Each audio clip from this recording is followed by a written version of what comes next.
Do not do these 5 things every time you are in the gym, your training is pretty much a waste of time. My intention with this video is to give you 5 concepts, 5 rules to literally live by, and by doing them,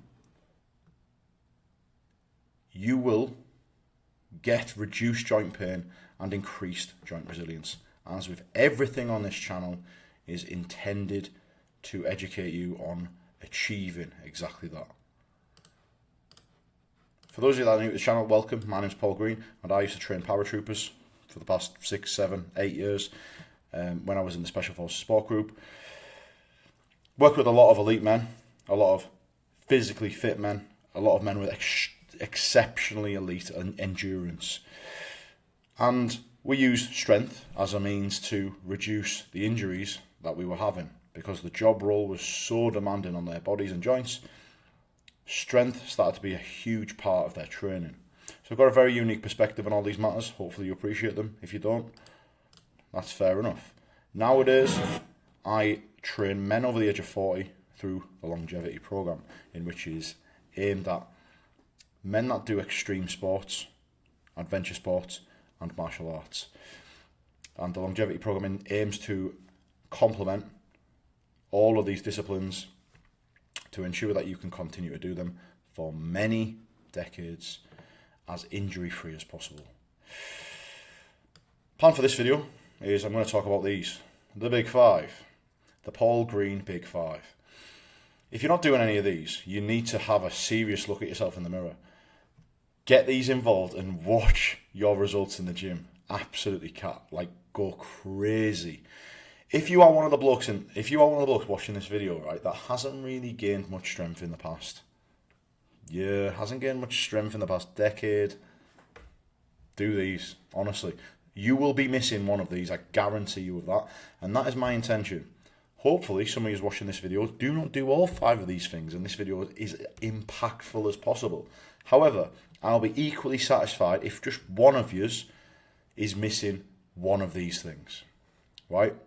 And if you are missing one of these things, make sure you like this video or comment your own experience. So what we're going to cover today is this. Rule number 1, before you even step foot into the gym, you need to have a mindset of not exercising, training. We'll talk about that in a sec. Loadability, starting big, finishing small. These will become more apparent. 90 to 95%, and you're like, what is he talking about? I can't wait. Tell us now. Tell us now. Come on, geezers. Gotta build you up, haven't I? And last but not least, range of motion, especially for men over the age of 40 that believe they are getting a bit more old and crusty. How do we counteract that? I'm going to talk about all of these, not too in depth, but I'm just going to give you the main points, and then I'm going to move straight on. If that sounds like something that would be useful to you, then absolutely stick around. 10 minutes, and this will be wrapped up nice and neatly.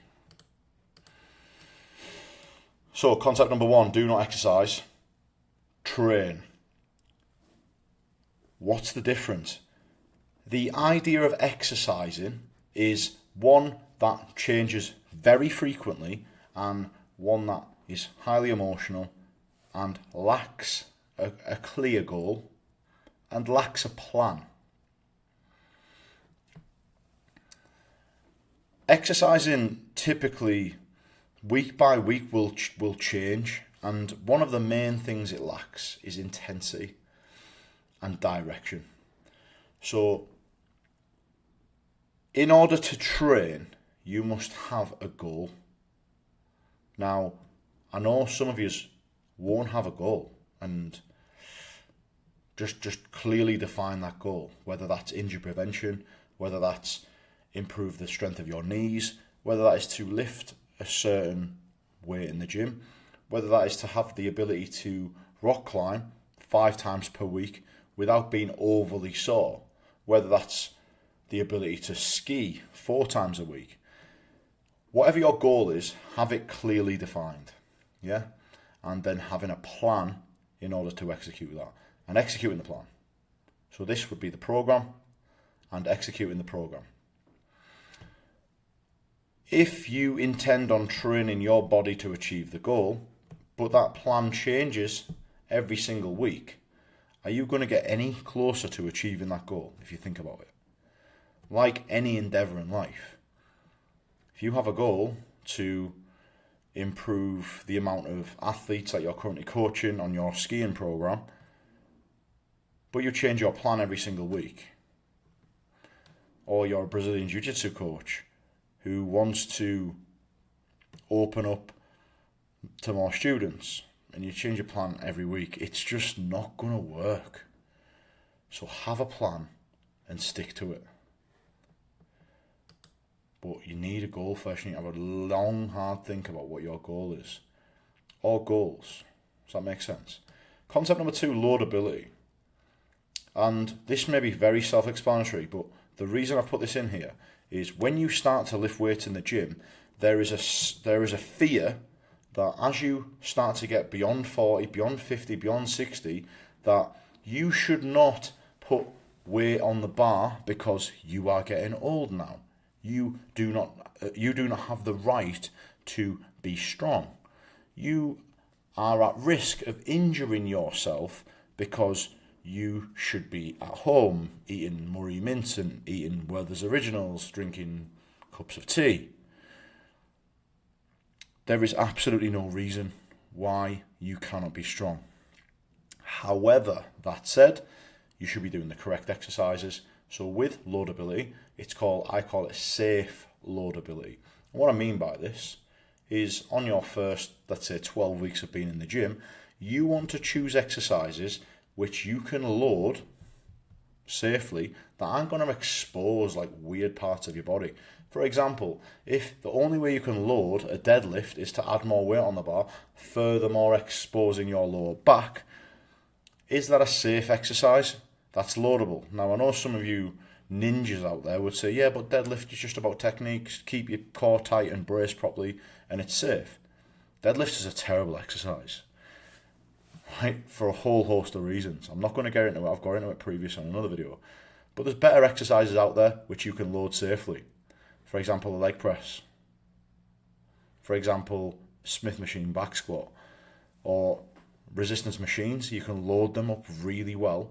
Machines basically that take stability, a lot of stability out of the equation and allow you to literally lock in and only hit the target muscles and joints. So safe loadability. When I add weight to this movement, am I vulnerable of causing some serious issues to my joints? So that's what I mean by loadability. I'm just going to make my face bigger because I'm getting a little bit of a suntan and I'm sure you're going to appreciate that. Next one, start big, finish small. What I mean by this is start your session with exercises that focus on the big muscles and then finish with the smaller muscles. It takes a lot more out of your brain power, a lot more out of your willpower to train your bigger muscles. So make sure you are training your bigger muscles first in the session and finish with your small. May be really obvious, and there's only ever a rare few occasions which I would start with a couple of small exercises. If some people have certain knee issues and stuff like that, I may start with a couple of like rehab type of exercises and then there will be squatting. However, for the most part, 9 out of 10 people start with big muscles and finish with small. You want to be training at such a high intensity that you do not want to pre-fatigue yourself doing crap. And linking to the point before about don't exercise, train. Exercising doesn't get results. Exercising makes you feel good. You know, you get a little bit of a sweat on. You don't actually get much stronger. You don't actually get much fitter. You don't really lose weight. Nothing really happens other than your feelings feel elevated. When you are training to a ridiculously high intensity, the exercises in which include the most muscles need to be at the start of your session. And then as your session carries on and progresses, smaller muscles towards the end because you're going to be zapped by the time your session finishes. Concept number 4. Effort of the working sets is 90 to 95% intensity.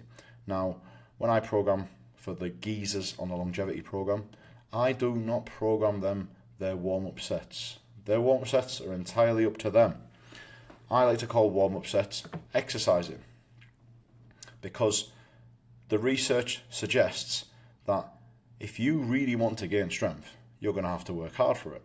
Now, there is nothing to suggest that I've ever seen that men, 50-year-old, 60-year-old, 70-year-old, 80, 90-year-old cannot train at this intensity and get insanely good results. So, with that in mind, and a hell of a lot of research, working sets need to be all at 90 to 95% intensity. What does that mean? That means effort. So the way in which you select to do these movements needs to give you the opportunity to display 90 to 95% intensity. Warm-up sets, absolutely use them. They are to increase blood flow. They provide short-term benefits. They basically get you to your main first set. However, working sets, when they are at this intensity, increase blood flow too. They increase muscle size, strength, resilience, and bone density. All of these, which are on the decline, are on the downward spiral when you get to the age of 40. If you do not train at the required intensity, you will stay the same strength.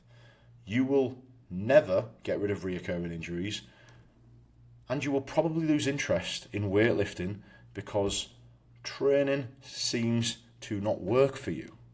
This is probably the most important one. Concept number 4.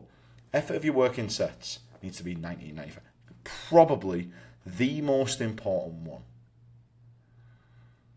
If you disagree with anything that I've said, comment why you disagree with me, because I'd love you to give me something back here.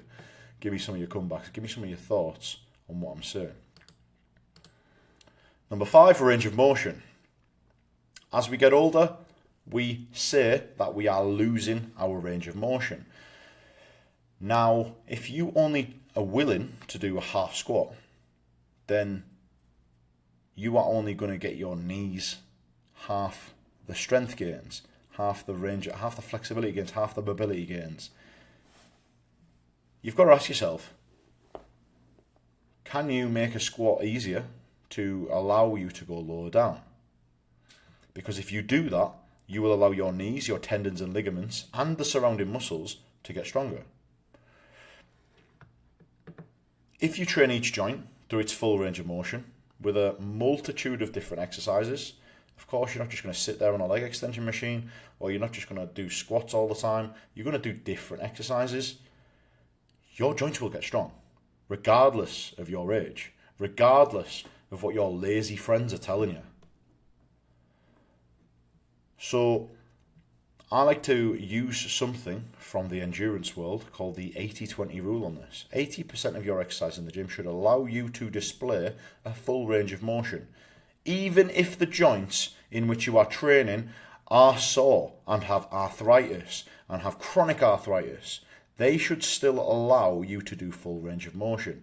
The only difference is with joint injuries, arthritic symptoms, chronic arthritis, is that your start point is a lot less than it used to be. So what I mean by this, just to bring it to life, I'm going to go into, for example, if you have a poor mobility on a back squat in your ankles, but you still want to go all the way down, you cannot go all the way down because you lack ankle mobility to get all the way down. What do? Well, you can raise the heels. By raising the heels, I can go down, hamstring to calf, getting full knee flexion. So I've made the exercise easier to allow my knees to bend more. Another example of making something easier to give your joints the potential to work at a full range of motion. Smith machine back squat, but really deep ones. I bring my feet further forward and I allow myself to go all the way down. if I don't have the mobility in my ankles, I can literally go all the way down. There is no requirement for flexibility here. And if I can't do this with any weight, I will do it with an empty bar.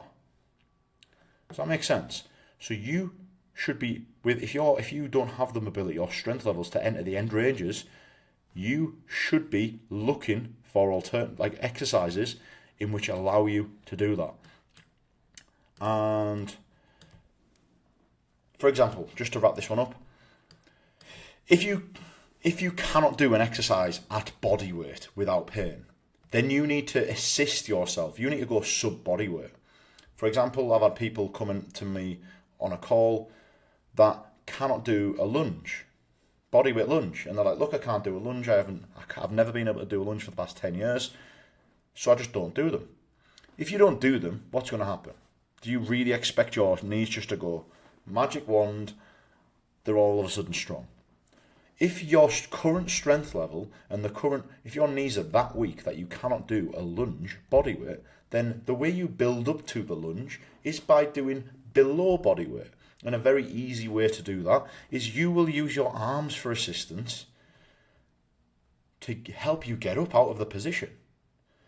A couple of weeks later, you'll be doing a bodyweight lunge without pain. And then a couple of weeks later, you will change the lunge to a split squat to allow more knee flexion. And then a couple of weeks later, you may be doing a heels elevated back squat.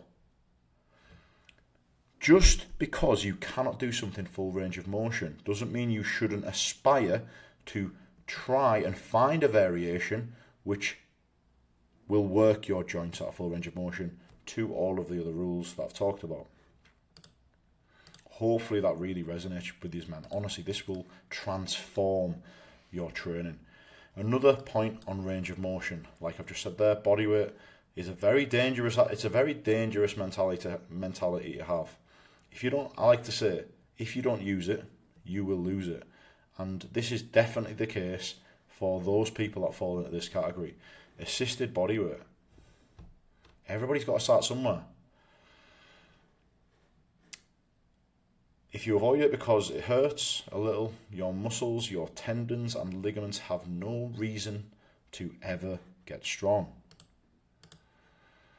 Gentlemen, my plan was to talk about not exercising, training, talk about loadability, in particular safe loadability, starting big and finishing small, making sure your intensity of your working sets is at 90 to 95%, making sure 80% of your movements in the gym allow full range of motion, and if they don't, then change all of your exercises to allow this. Because if you don't allow yourself to express full range of motion, your joints have no reason to get strong. I don't care if they're in pain. If they're in pain, find an easier variation that doesn't aggravate them and build yourself up. There is no reason, you have no excuse to not get strong. You literally have everything at your arsenal. You've got YouTube is absolutely amazing. I'm pumping out content on the daily. Trying here, lads. I'm trying. So help me out and just get a grip of this stuff, man. It's powerful stuff. When you learn this, the light bulb moment, when you do this for 4 weeks, you'll be like, oh my God, what have I been playing at for all these years? I promise you will leave this video with 5 of the most effective weight training concepts that will reduce your joint pain and increase your resilience. Gentlemen, I took more time than I asked for. However, I definitely, I'm glad that I did. This is really important stuff. Hopefully you appreciate it, and I'll see you tomorrow.